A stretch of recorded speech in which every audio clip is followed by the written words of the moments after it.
Welcome back. ಕರ್ನಾಟಕದ ಖ್ಯಾತ ಜ್ಯೋತಿಷಿಗಳಲ್ಲಿ ಒಬ್ಬನಾಗಿದ್ದ ಕಮಲಾಕರ್ ಭಟ್ ಕೊಲೆ ಕೇಸ್ನಲ್ಲಿ ತಗಲಾಕಿಕೊಂಡು ಜೈಲಲ್ಲಿ ಮುದ್ದೆ ಮುರಿಯುವಂತಾಗಿದೆ. ಒಡೆದ ಮನಗಳ ಬೆಸೆಯು ಕೆಲಸ ಮಾಡಬೇಕಿದ್ದ ಕಮಲಾಕರ್ ಭಟ್ ಮಣಿ ಮೂರ್ಖನಾಗಿದ್ದಾನೆ. ಕಂಡೋರ ಹೆಂಡತಿ ಮೇಲೆ ಕಣ್ಣು ಹಾಕಿ ಪಟಾಯಿಸಿದ್ದ. ಎಷ್ಟೇ ಆಗಿದ್ದಿದ್ರೆ ಅಷ್ಟೊಂದು ಸುದ್ದಿ ಆಗ್ತಿರ್ಲಿಲ್ವೇನೋ, ಆದರೆ ವ್ಯಕ್ತಿಯೊಬ್ಬನ ಜೀವ ಹೋಗಲು ಕಾರಣವಾಗಿದ್ದಾನೆ. ಅದರ ಕಂಪ್ಲೀಟ್ ರಿಪೋರ್ಟ್ ಇಲ್ಲಿದೆ ನೋಡಿ.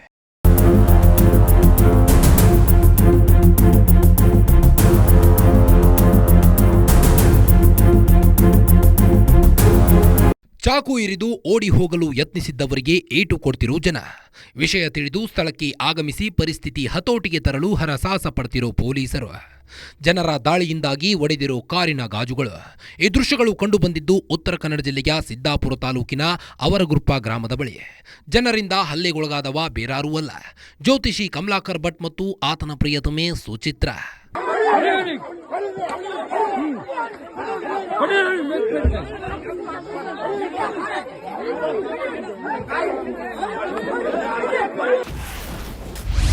ಚಾಕು ಇರಿದು ಓಡುತ್ತಿದ್ದವರಿಗೆ ಬಿತ್ತು ಚಪ್ಪಲಿ ಏಟು. ಜನರಿಗೆ ಸಿಕ್ಕಿಬಿದ್ದು ಕಮಲಾಕರ್ ಭಟ್ ಹಣ್ಣುಗಾಯಿ. ಉತ್ತರ ಕನ್ನಡ ಜಿಲ್ಲೆಯ ಸಿದ್ದಾಪುರದ ಅವರಗುಪ್ಪದಲ್ಲಿ ನಡೆದಿದ್ದ ಕೊಲೆ ಪ್ರಕರಣದ ಸಂಬಂಧ ಕರ್ನಾಟಕದ ಖ್ಯಾತ ಜ್ಯೋತಿಷಿಗಳಲ್ಲಿ ಒಬ್ಬನಾದ ಕಮಲಾಕರ್ ಭಟ್ ಹೆಸರು ಕೇಳಿಬಂದಿತ್ತು. ಪ್ರೇಯಸಿ ಜೊತೆ ಆಕೆಯ ಗಂಡನ ಮನೆ ಬಳಿ ಬಂದಿದ್ದ ಕಮಲಾಕರ್ ಭಟ್ ಆಕೆಯ ಮಗಳನ್ನ ಬಲವಂತವಾಗಿ ಕರೆದೊಯ್ಯಲು ಪ್ರಯತ್ನಿಸಿದ್ದ. ಈ ವೇಳೆ ಗಲಾಟೆ ನಡೆದು ಭಟ್ಟನ ಪ್ರೇಯಸಿ ಸುಚಿತ್ರ, ಅವನ ಹಿಂಬಾಲಕರು ಮೂವರಿಗೆ ಚಾಕು ಇರಿದಿದ್ರು. ಚಾಕು ಇರಿದ ಬಳಿಕ ಪರಾರಿಯಾಗಲು ಯತ್ನಿಸಿದ್ರು. ಈ ವೇಳೆ ಅವರಗುಪ್ಪ ಗ್ರಾಮದ ಜನ ಆರೋಪಿಗಳನ್ನ ಹಿಡಿದು ಗೂಸಾ ಕೊಟ್ಟಿದ್ದಾರೆ. ಅಲ್ಲದೆ ಕಮಲಾಕರ್ ಭಟ್ ಅವನ ಪ್ರೇಯಸಿ ಸುಚಿತ್ರಾಳನ್ನ ಜನ ಹಣ್ಣುಗಾಯಿ ನೀರುಗಾಯಿ ಮಾಡಿ ಬಿಟ್ಟಿದ್ದಾರೆ. ಈ ಕುರಿತು ಹೊಸ ವಿಡಿಯೋ ಭಾರಿ ವೈರಲ್ ಆಗಿದೆ.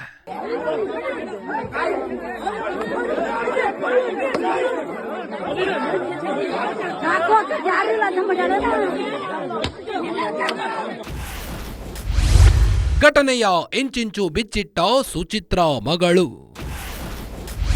ಮನೆಗೆ ನುಗ್ಗಿ ಬಲವಂತವಾಗಿ ಕರೆದೊಯ್ಯಲು ಯತ್ನ. ಉತ್ತರ ಕನ್ನಡ ಜಿಲ್ಲೆಯ ಸಿದ್ದಾಪುರ ತಾಲೂಕಿನ ಅವರಗುಪ್ಪ ಗ್ರಾಮದಲ್ಲೇ ಸೋಮವಾರ ರಾತ್ರಿ ಕೊಲೆ ನಡೆದು ಹೋಗಿತ್ತು. ಮಗಳನ್ನ ಕರೆದೊಯ್ಯಲು ಬಂದಿದ್ದ ಸುಚಿತ್ರ ಗಂಡ ಮಹೇಶ್ ಜಟ್ಯಾನಾಯಕ್ ಮನೆ ಎದುರು ದೊಡ್ಡ ಹೈಡ್ರಾಮಾ ಮಾಡಿದ್ಲು. ಕಾರಿನಲ್ಲಿ 4 ಹುಡುಗರ ಜೊತೆ ಬಂದಿದ್ದ ಸುಚಿತ್ರ ಗಂಡನ ಮೇಲೆ ಅಟ್ಯಾಕ್ ಮಾಡಿರುವುದಲ್ಲದೆ ಈ ಒಂದು ಉದ್ದೇಶ ಇಟ್ಟುಕೊಂಡೇ ಬಂದಿದ್ಲು. ಈ ವೇಳೆ ಗಲಾಟೆ ತಡೆಯಲು ಹೋದ ಆಕೆಯ ಭಾವ ವಸಂತ ಜಟ್ಯಾನಾಯಕ್ಗೆ ಸುಚಿತ್ರಾ ಜೊತೆ ಬಂದಿದ್ದ ಹುಡುಗರು ಚಾಕು ಇರಿದು ಕೊಂದು ಹಾಕಿದ್ರು. ಅವತ್ತು ಏನು ನಡೀತು ಅಂತ ಸುಚಿತ್ರಾ ಮಗಳು ಕಂಪ್ಲೀಟ್ ಡೀಟೇಲ್ಸ್ ಕೊಟ್ಟಿದ್ದಾರೆ. ಅವತ್ತು ಏನಾಯ್ತು ಅವರ ಮಾತುಗಳಲ್ಲಿಯೇ ಕೇಳಿಸಿಕೊಳ್ಳಿ. ನಾವು ಮನೆಗೆ ಹೋದ್ವಿ.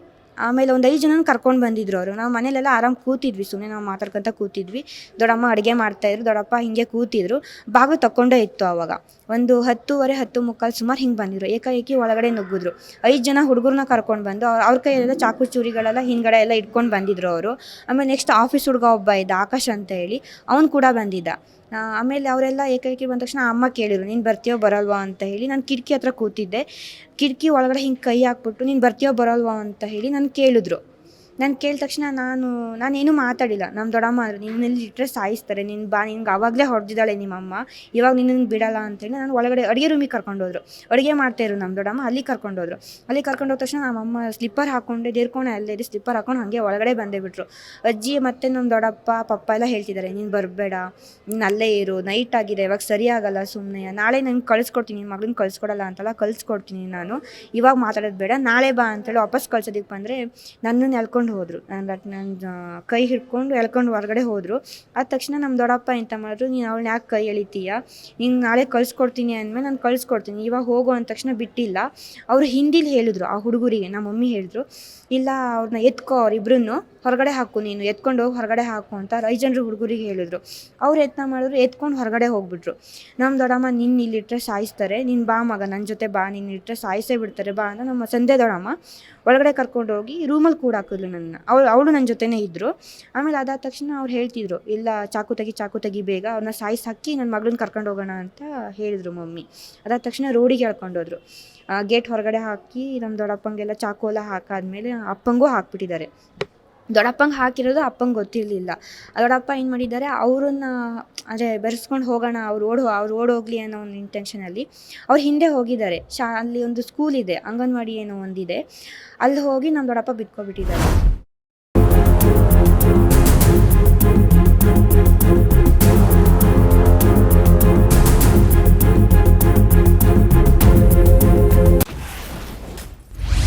ಕೊಲೆಯಾದ ಬಳಿಕ ಸ್ಥಳಕ್ಕೆ ಬಂದಿದ್ದಂತೆ ಭಟ್ಟ. ಹತ್ಯೆ ನಡೆದ ಮೇಲೆ ಬಂದಿದ್ಯಾಕೆ ಕಮಲಾಕರ್? ಗಲಾಟೆ ನಡೆದ ಸಂದರ್ಭದಲ್ಲಾಗಲಿ ಕೊಲೆಯಾದಾಗಲಿ ಕಮಲಾಕರ್ ಭಟ್ ಸ್ಥಳದಲ್ಲಿ ಇರಲಿಲ್ಲ ಅಂತ ಮಹೇಶ್ ನಾಯಕ್ ಮಗಳು ಹೇಳ್ತಾರೆ.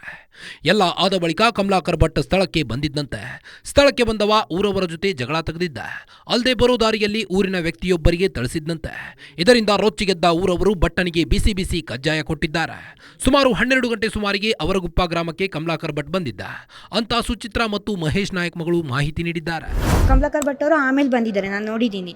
ಬಂದು ಊರವ್ರ ಹತ್ರ ಮಾತಾಡಬೇಕಾದ್ರೆ ಅವರಿಗೂ ಹೊಡೆದಿದ್ದಾರೆ ಅಂದ್ಕೊಂಡಿದ್ದೀನಿ. ಅಂದರೆ ಅವ್ರು ಯಾರಿಗೋ ಹೊಡೆದಿದ್ದಾರೆ, ಕಮಲಾಕರ್ ಭಟ್ ಅವರು ಹೊಡೆದಿದ್ದಾರೆ ಯಾರಿಗೂ. ಹಾಂ ಹೌದು, ಅಂದರೆ ಗಲಾಟೆ ಅಂತಂದಮೇಲೆ ಅವರೆಲ್ಲ ಹೋಗಿದ್ರು. ನಮ್ಮ ಪಪ್ಪಂಗೆ ಮತ್ತು ನಮ್ಮ ಕುಮಾರ್ ಮಾವ ಅಂತ ಹೇಳಿದರೆ ಅವರು ನಮ್ಮ ರಿಲೇಷನ್ನು, ಅವರಿಬ್ಬರನ್ನ ಇದಕ್ಕೆ ಕರ್ಕೊಂಡು ಆಂಬುಲೆನ್ಸ್ ಮೇಲೆ ಕರ್ಕೊಂಡು ಹೋಗಿದ್ರು. ಅವ್ರು ಹೋಗಾದ್ಮೇಲೆ ನಮ್ಮ ದೊಡ್ಡಪ್ಪನ ಅದ್ರ ಹಿಂದೆ ಕಳಿಸಿದ್ರು. ನಮ್ಮ ದೊಡ್ಡಪ್ಪ ಆವಾಗಲೇ ತೀರ್ಕೊಂಡಿದ್ರು ಆಲ್ರೆಡಿ. ಅದಾದಮೇಲೆ ಅವರೆಲ್ಲ ಹೋಗಾದ್ಮೇಲೆ ಕಮಲಾಕರ್ ಭಟ್ ಅವ್ರು ಬಂದಿದ್ದು. ಅಂದರೆ ಒಂದು 12:30 ಸುಮಾರು ಬಂದಿದ್ದರು. ನಾನು ನಿಧಾನವಾಗಿ ಸ್ವಲ್ಪ ಅಂದರೆ ಚಿಲ್ಕ ತಗೊಂಡು ಹೊರಗಡೆ ನೋಡಿದವಾಗ ಅವ್ರು ಬಂದಿದ್ದರು. ನಾನು ನೋಡಿದ್ದೀನಿ ಅವರನ್ನು.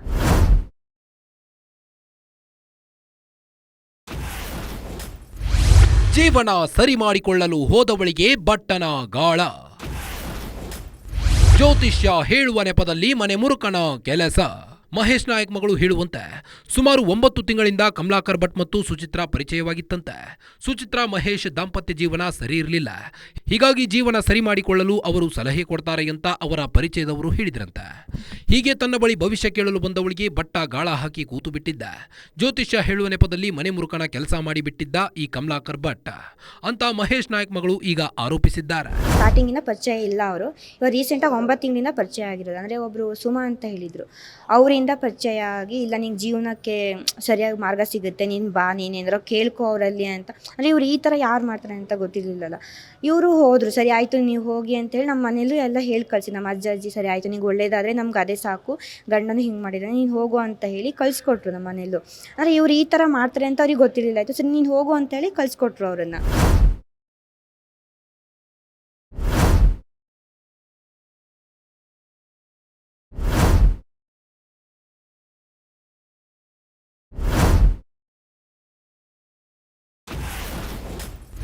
ಮಗಳಿಗೆ ತುಂಬಿದ್ದ ಉತ್ತಮ ಶಿಕ್ಷಣ ಪಡೆಯುವ ಕನಸು ಬೊಗಳೆ ಬಿಟ್ಟು ಕರೆದುಕೊಂಡು ಹೋಗಿದ್ದಂತೆ ಭಟ್ಟ. ಈ ಕಮಲಾಕರ್ ಭಟ್ ಎಂತ ಮನೆಹಾಳ ಅಂದ್ರೆ ಮಹೇಶ್ ಜಟ್ಯಾ ನಾಯಕ್ ಪತ್ನಿ ಸುಚಿತ್ರಾ ಜೊತೆ ಸಂಬಂಧ ಬೆಳೆಸಿದ್ದ. ಇದಾದ ಬಳಿಕ ಆಕೆಯ ಜೊತೆ ಶಿವಮೊಗ್ಗದಲ್ಲಿ ಉಪಸಂಸಾರ ಆರಂಭಿಸಿದ್ದ. ಇದಾದ ಬಳಿಕ ಸುಚಿತ್ರಾ ನನ್ನ ಮಕ್ಕಳನ್ನ ಕರೆದುಕೊಂಡು ಬರಬೇಕು ಅಂತ ಹೇಳಿಕೊಂಡಿದ್ಲು. ಈ ವೇಳೆ ಸುಚಿತ್ರಾ ಮಗಳಿಗೆ ಕರೆ ಮಾಡಿ ಉತ್ತಮ ಶಿಕ್ಷಣದ ಕನಸನ್ನ ಆಕೆಯ ತಲೆಯಲ್ಲಿ ತುಂಬಿದ್ದ. ಆಕೆ ನಾನು ಬರಲ್ಲ ಅಂದ್ರು, ನೀನು ಬರಲೇಬೇಕು, ನೀನು ಅಲ್ಲೇ ಇದ್ರೆ ನಿಮ್ಮ ತಂದೆ ನಿನ್ನ ಕೊಂದು ಹಾಕ್ತಾನೆ, ನೀನು ಬಂದು ಬಿಡುವಂತ ಏನೇನೋ ತಲೆಗೆ ತುಂಬಿ ಆಕೆಯನ್ನ ಶಿವಮೊಗ್ಗಕ್ಕೆ ಕರೆಸಿಕೊಂಡಿದ್ದ. ಇಲ್ಲ ನೀನು ಬರಬೇಕು, ನಿನ್ನ ಜೀವನ ಚೆನ್ನಾಗಿರುತ್ತೆ, ನಿಂಗೆ ಎಜುಕೇಷನ್ ನಾನು ಕೊಡಿಸ್ತೀನಿ, ಆಮೇಲೆ ನನ್ನ ಮಗಳು ಹೆಚ್ಚಲ್ಲ, ನೀನು ಬೇರೆ ಅಲ್ಲ, ನನಗೆ ನೀನು ಬರಲೇಬೇಕು ಅಂತ ನನಗೆ ಒತ್ತಾಯ ಮಾಡಿದರು. ಇಲ್ಲ ನನಗೆ ಫಸ್ಟ್ PUC ನಾನು ಇಲ್ಲೇ ಓದಿದ್ದು, ಸೆಕೆಂಡ್ PUC ನನಗೆ ಕಷ್ಟ ಆಗುತ್ತೆ, ಬೇರೆ ಕಾಲೇಜ್ ಆದರೆ ನಾನು ಬರಲ್ಲ ಅಂತ ಅಂದ ತಕ್ಷಣ ಇಲ್ಲ ನಿಮ್ಮ ಅಪ್ಪ ಅಮ್ಮ ನೀನು ಅಂದರೆ ಅಪ್ಪ ನೀನು ಅಲ್ಲೇ ಇದ್ದರೆ ನಿನ್ನನ್ನು ಕೊಂತಾನೆ, ನಿಮ್ಮ ಅಮ್ಮನ ಥರ ಹೊಡಿತಾನೆ, ನೀನು ಬಡಿತಾನೆ ಅಂಥೇಳಿ ನಂಗೆ ತಲೆ ತುಂಬಿದ್ರು. ಇಲ್ಲ ನಾನು ಬರಲ್ಲ ಅಂತ ಅಂದೆ. ನಾನು ಅಜ್ಜಿ ಮನೇಲಿ ಇರ್ತೀನಿ, ಪಪ್ಪ ಬೇಡ ಅಜ್ಜಿ ಮನೇಲಿ ಇರ್ತೀನಿ ಅಂತಂದರು. ಇಲ್ಲ ನಿನ್ನ ಎಜುಕೇಷನ್ ಚೆನ್ನಾಗಿರುತ್ತೆ, ನೀನು ಬಾ, ನೀನು ನನ್ನ ಮಗಳ ಥರ ನೀನು ಹಂಗೆ ಹಿಂಗೆ ಅಂತ ಕರ್ಕೊಂಡು ಹೋದರು. ಆಮೇಲೆ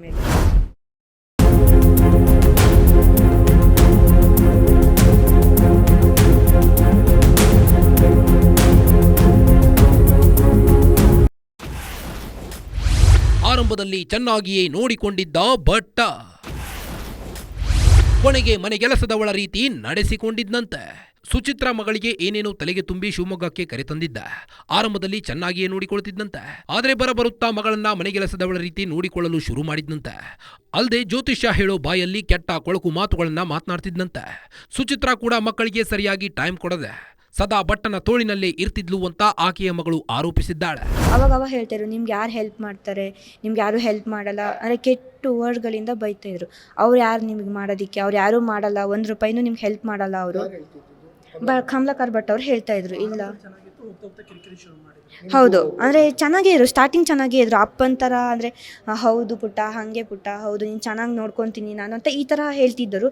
ಸಡನ್ನಾಗಿ ಚೇಂಜ್ ಆಗ್ತಾ ಹೋಗ್ತಾರೆ. ಅಂದರೆ ನನಗೆ ಕಾಲೇಜ್ ಬಿಡೋ ಟೈಮಲ್ಲೆಲ್ಲ ಹೇಳ್ತಿರ್ತಾರೆ, ಇಲ್ಲ ನಿಮ್ಮ ಅಮ್ಮಂಗೆ ಯಾರು ಹೆಲ್ಪ್ ಮಾಡ್ತಾರೆ, ನೀವು ಹಾಲು ಕೊಂಪೆಲಿ ಬಿದ್ದು ಸಾಯಬೇಕಿತ್ತು. ನಾನು ಅಂದರೆ ಮನೆ ಕೆಲಸದವ್ರ ಥರ ನೋಡ್ಕೊತಿದ್ರು. ಅಂದರೆ ನಾನು ಬೆಳಿಗ್ಗೆಯಿಂದ ಹಿಡಿದು ಸಂಜೆ ತನಕ ನಾನೇ ಎಲ್ಲ ಕೆಲಸ ಮಾಡ್ಕೋಬೇಕಿತ್ತು. ಬೆಳಿಗ್ಗೆಯಿಂದ ಸಂಜೆ ತನಕ ನಾನು ಅಲ್ಲೇ ಕಾಲೇಜಲ್ಲೇ ಓದ್ತೆ. ಅಂದರೆ ಒಂದು 9 ಗಂಟೆಗೆ ಹೋದರೆ ನಾನು 4:45 5 ಗಂಟೆ ಆಗಿತ್ತು ಮನೆಗೆ ಬರೋದು. ಅದಾದಮೇಲೆ ನಾನು ಮನೆಗೆ ಬಂದು ಕೆಲಸ ಮಾಡಬೇಕಿತ್ತು, ತೆಗಿನ ಟ್ಯೂಷನ್ ಬಿಡಬೇಕಿತ್ತು, ಇದೇ ಥರ ಕೆಲಸ ಮಾಡ್ಕೊತಿದ್ದೆ. ಇವರು ಯಾವಾಗ ಟೈಮ್ ಗೊತ್ತಿರ್ತಿಲ್ಲ, ಯಾವಾಗಾರ ಮನೆಗೆ ಬರ್ತಾಯಿದ್ರು, ಎಷ್ಟೊತ್ತಿಗಾರ ಬರ್ತಾಯಿದ್ರು. ನನಗೆ ಸ್ವಲ್ಪನೂ ಟೈಮ್ ಅಂತೂ ಸ್ವಲ್ಪನೂ ಕೊಡ್ತಾ ಇರಲಿಲ್ಲಾಗಿತ್ತು. ಶಿವಮೊಗ್ಗಕ್ಕೆ ಬಂದ ಮೇಲೆ ಸುಚಿತ್ರಾಗೆ ರೀಲ್ಸ್ ಹುಚ್ಚು. ವ್ಯೂಸ್, ಲೈಕ್ಸ್, ಶೇರ್ಗಾಗಿ ಮಾಡ್ತಿದ್ಲಂತೆ ರೀಲ್ಸ್.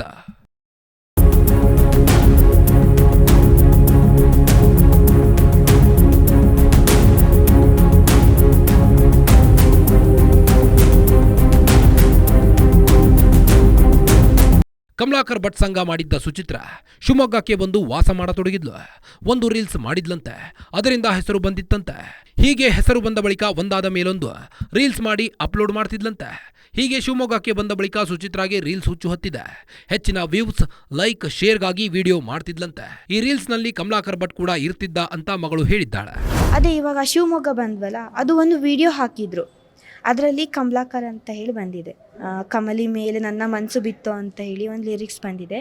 ಅದರಿಂದ ಅದನ್ನು ರೀಲ್ಸ್ ಮಾಡಿದರು. ಅದಕ್ಕೆ 1.1K ವ್ಯೂಸ್ ಆಗಿತ್ತು. ಅದಾದಮೇಲೆ ಸರಿ ಇದನ್ನು ಇಡೋಣ, ಜಾಸ್ತಿ ವ್ಯೂಸ್ ಆಗ್ತಾಯಿದೆ ಅನ್ನೋ ಒಂದು ಕಾರಣಕ್ಕೆ ಇಟ್ಟಿದ್ರಿಂದ ಅದರಿಂದ ಫೇಮಸ್ ಆದರು. ಅದಾದಮೇಲೆ 2,000 ಫಾಲೋವರ್ಸ್ ಆದರು, ಅದಾದಮೇಲೆ 3,000 ಫಾಲೋವರ್ಸ್ ಆದರು.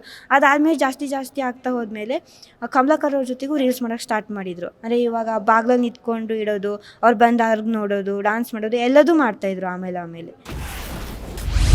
ಕೊಲೆ ಆರೋಪಿಗಳಿಗೆ 8 ದಿನ ನ್ಯಾಯಾಂಗ ಬಂಧನ.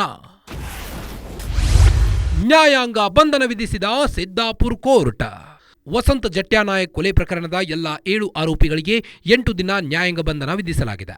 ಪ್ರಕರಣದ ವಿಚಾರಣೆ ನಡೆಸಿದ ಸಿದ್ದಾಪುರ ಜೆಎಂಎಫ್ಸಿ ಕೋರ್ಟ್ ಕೊಲೆ ಪ್ರಕರಣದ ಆರೋಪಿಗಳಾದ ಸುಚಿತ್ರಾ, ಲೋಕನಾಥ್, ಕಮಲಾಕರ್ ಭಟ್, ಆಕಾಶ್ ಸೇರಿ ಎಲ್ಲ ಆರೋಪಿಗಳಿಗೆ ನ್ಯಾಯಾಂಗ ಬಂಧನ ವಿಧಿಸಿ ಆದೇಶವನ್ನ ಹೊರಡಿಸಿದೆ. ಹೀಗಾಗಿ ಕಮಲಾಕರ್ ಭಟ್ ಏನೋ ಮಾಡಲು ಹೋಗಿ ಮತ್ತಿನ್ನೇನೋ ಮಾಡಿ ಜೈಲಲ್ಲಿ ಮುದ್ದೆ ಮುರಿಯುವಂತಾಗಿದೆ.